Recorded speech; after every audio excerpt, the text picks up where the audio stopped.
Bismillahirrahmanirrahim. Assalamualaikum warahmatullahi wabarakatuh. Kita masuk pada pertemuan yang keempat, materi yang sama dengan pertemuan yang lalu, yaitu perencanaan pajak untuk PPh pasal 21. Pertemuan yang lalu, kita ngebahas perencanaan pajak pihak yang dipotong. Sekarang, kita akan bahas perencanaan pajak pihak yang memotong. Jadi untuk PPh 21 ya. Untuk PPh 21 itu perencanaannya ada dua ya. Yang pertama pegawai. Kalau pegawai itu fokusnya ada di take home pay. Pegawai di sini pihak yang dipotong ya, atau penerima penghasilan. Jadi fokusnya ke THP. Jadi kalau misalkan ada 4 metode, kita pilih yang THP-nya paling besar. Jadi kita ambil THP-nya paling besar. Kenapa? Karena THP itu yang nanti setiap bulan akan kita terima masuk ke rekening kita, yang akan kita gunakan untuk keperluan sehari-hari. Begitu. Sekarang kita bahas untuk perencanaan pajak pihak yang memotong. Kalau pihak yang memotong, kita anggaplah salah satunya adalah perusahaan. Kalau perusahaan, fokusnya ada pada laba sebelum pajak atau earning before tax. Ya, earning before tax. Kenapa? Karena laba sebelum pajak itu yang nanti menjadi dasar penghitungan PPh badan yang dibayarkan, dicicil setiap bulan, dan di akhir tahun diperhitungkan kembali untuk dibayar kekurangan atau kelebihan. Seperti itu. Apa hubungannya PPh pasal 21 dengan perusahaan, dengan laba sebelum pajaknya perusahaan? Karena kita tahu yang namanya perusahaan itu salah satunya ada yang namanya laba, ada yang namanya ada yang namanya laporan laba rugi, ya. Nah, di laporan laba rugi itu, jadi ada laporan income statement ya. Income statement itu ada di dalamnya komponen biaya. Biayanya itu salah satunya biaya gaji. Nah, biaya gaji itulah yang menjadi salah satu penentu laba sebelum pajaknya itu besar atau kecil. Kalau misalkan biaya gajinya itu tinggi, ya, jadi nanti labanya turun.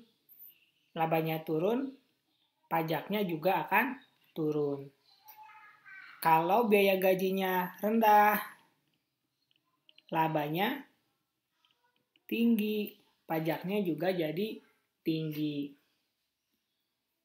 Nanti kita akan bahas juga ada sama 4 metode ya yang akan kita bahas. Yang pertama metodenya itu gross method, ada net basis, yang keduanya, yang ketiga tunjangan pajak, dan yang keempat gross up. Mana yang paling menguntungkan? Seperti itu. Tapi sebelum kita sampai sana, kita lihat dulu perencanaan pajak untuk pihak yang memotong secara umumnya. Pertama, yang harus diperhatikan adalah surat perjanjian kerja atau SPK. Di sana harus dituliskan secara jelas ya. Menerima gaji pokok berapa nih contoh, kemudian nanti iuran yang harus dibayar sama perusahaan itu apa aja, iuran yang harus dibayar oleh pegawai itu apa aja, gitu. Jadi ketika kalian menjadi pegawai harus dilihat SPK-nya gimana, hak dan kewajibannya. Pun demikian sama untuk perusahaan. Seperti itu. Jadi termasuk juga di dalamnya siapa yang harus membayar pajaknya. Kalau secara kewajiban memang PP 21 kewajibannya pegawai. Tapi kalau perusahaan ingin memberikan sebuah tunjangan, itu sangat diperbolehkan. Nah, ini yang pertama, perencanaan pajak PPh pasal 21 pihak yang memotong. Yaitu kita memilih alternatif yang paling menguntungkan bagi pemotong. Ya, ingat, bagi pemotong. Kita sekarang posisinya ada di perusahaan, bukan lagi sebagai pegawai. Yang pertama, gross method. Gross method kita udah bahas di pertemuan yang lalu bahwa intinya itu gross method dibayar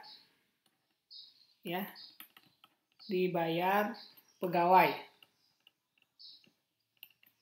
semuanya. Yang kedua, perusahaan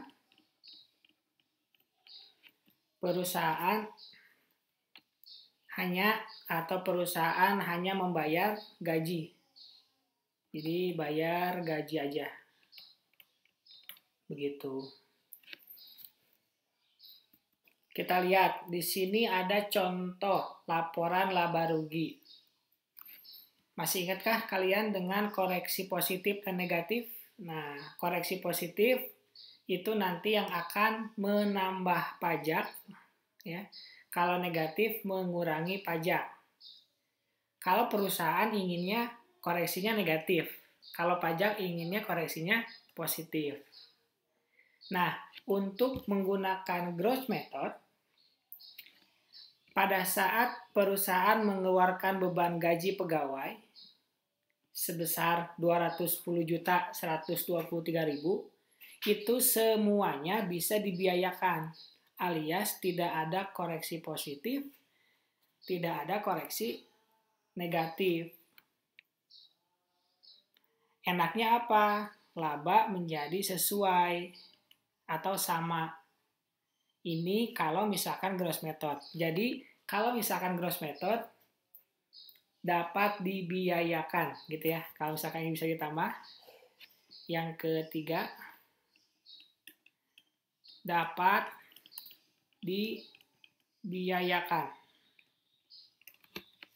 Seperti itu. Karena kita tadi sudah di awal dibilangin kalau misalkan perencanaan pajak PPh pasal 21 bagi pihak yang memotong, intinya ada pada laba sebelum pajak. Intinya ada di laba sebelum pajak. Semakin kecil pajaknya, semakin bagus. Semakin besar, mungkin ada kesalahan. Seperti itu ya. Kita lihat keuntungan dan kerugian dari gross method di sisi pihak pemotong. Pertama, perusahaan tidak perlu menghitung jumlah tunjangan pajak yang harus diberikan. Karena di dalam gross method ya tidak ada tunjangan pajak ini tidak ada di gross method. Gitu. Yang kedua, perusahaan bisa membiayakan seluruh biaya yang diberikan untuk pemberian gaji. Tadi kita udah jelasin. Kekurangan, harus menghitung pajak. Nah, kalau ini sih sebenarnya udah jadi kewajiban ya. Karena dia diamanahi untuk memotong pajak penghasilan pasal 21 kepada setiap pegawainya. Kemudian yang kedua, perusahaan tidak bisa memberikan penghasilan di luar gaji yang tidak termasuk ke dalam komponen gaji. Ya kalau pakai gross method ya semuanya komponennya itu harus masuk ke pembiayaan gaji. Jangan ada misalkan nanti di bawah pembayaran PPh 21. Nah, seperti ini nih. Di sini ada kan? Nah, ini PPh pasal 21. kan di sini 0. Ini nggak boleh, harus nggak boleh ada di sini nih, gitu. Tunjangan pajak pun sama, nggak boleh ada, gitu. Kalau di gross method ya, itu kekurangannya. Oke, kita lanjut ke net basis. Kalau net basis, kita udah bahas, jadi yang pertama, net basis itu intinya adalah pajak atau PPh 21 ditanggung oleh perusahaan ya. Gitu. Karena PPh 21 ditanggung perusahaan dan munculnya itu adalah PPh, nah ini lihat bedanya di sini. Ini laporan laba ruginya sama ya dengan yang tadi. Penjualan sampai ke laba sebelum pajak itu angkanya sama kecuali yang perhitungan-perhitungan.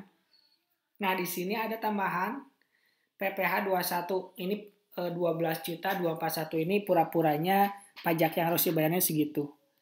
Nah, ini tidak boleh dibiayakan. Nanti dikoreksi positif nih. Artinya jadi si biayanya itu jadi 0. Nggak bisa dibiayakan, non-deductible expense. Dampaknya apa? Dampaknya si laba menjadi meningkat nih.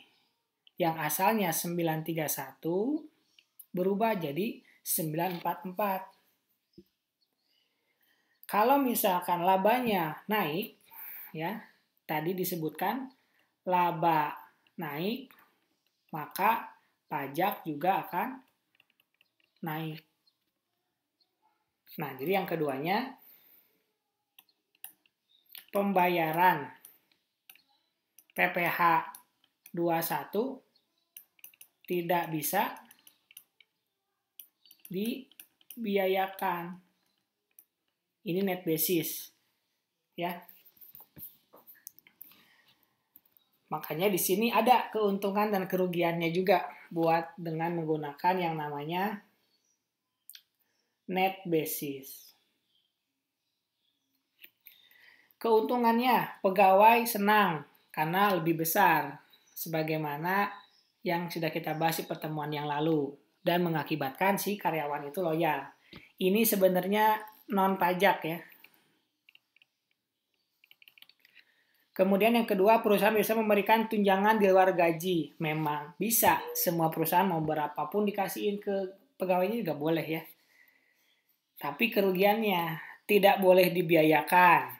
Laba menjadi besar, pajak pun jadi lebih besar. Gitu. Karena kan DPP-nya, dasar pengenaan pajaknya tinggi. Mengakibatkan si itunya pun menjadi tinggi si pajaknya. Seperti itu. Oke. Itu yang kedua. Sekarang yang ketiga, tunjangan pajak. Kalau tunjangan pajak, itu perusahaan memberikan tunjangan pajak penambah penghasilan. Ada dua ya kemungkinannya tunjangan pajak itu kan udah dijelasin. Yang pertama berdasarkan perhitungan PPh sebelumnya. Yang kedua, kebijakan. Gitu. Misalkan ya tadi kan pajaknya berapa? 12 juta 241 kan? Nah, ini 12 juta 241 ribu ini naik jadi beban gaji pegawai. Gitu. Jadi tunjangan pajak di sini nanti naik. Tapi PPh 21-nya jadi lebih besar karena penghasilan brutonya meningkat menjadi lebih tinggi. Dampaknya apa? Pegawai harus tetap bayar pajaknya meskipun nominalnya kecil. Kita lihat. Nah, ini muncul 12.241. Ya, muncul di sini naik ke atas. PPh pasal 21-nya 0. Karena kan ini nggak dibayar sama si pegawai, nggak dibayar sama perusahaan, tapi dibayar sama pegawai selisihnya. Jadi ingat ya, posisi kita saat ini adalah sebagai perusahaan. PP21-nya kenapa 0? Ya iya, karena dibayarnya oleh pegawai. Dampaknya apa? Dampaknya ternyata labanya sama ya. Labanya sama. Jadi kalau perusahaan itu lebih baik labanya sama daripada labanya menjadi menambah. Untuk fiskal ya, kita ngomongin pajak. Untuk fiskal, perusahaan itu lebih baik labanya sama dengan perhitungan komersial daripada nambah. Meskipun pada kenyataannya nggak mungkin sama ya, karena ada beda tetap atau beda permanen yang sudah kita bahas di pajak 2 tahun lalu. Begitu, itu untuk yang tunjangan pajak. Yang ketiga adalah keuntungan dan kerugian dulu. Kalau keuntungannya ini dapat dibiayakan. Ini sangat dijunjung tinggi oleh perusahaan. Dan ini mengurangi laba. Kita ngomongin pajak ya. Kalau ngomongin pajak labanya pengen turun. Sehingga pajak itu menjadi lebih rendah dengan labanya kita kecil. Yang ketiga adalah mengurangi pajak untuk pegawai. Jadi kan pegawai itu harusnya bayarnya 1 juta misalkan. Karena ada tunjangan pajak jadi berkurang 200.000. Kerugiannya tetap harus mengeluarkan tambahan komponen gaji, ya IMA ini namanya konsekuensi. Kalau yang kedua harus menghitung ulang. Kenapa? Karena kan ada tambahan komponen gaji, yaitu tunjangan pajak yang menjadi komponen gaji. Oke. Seperti itu sampai ke metode yang ketiga ya.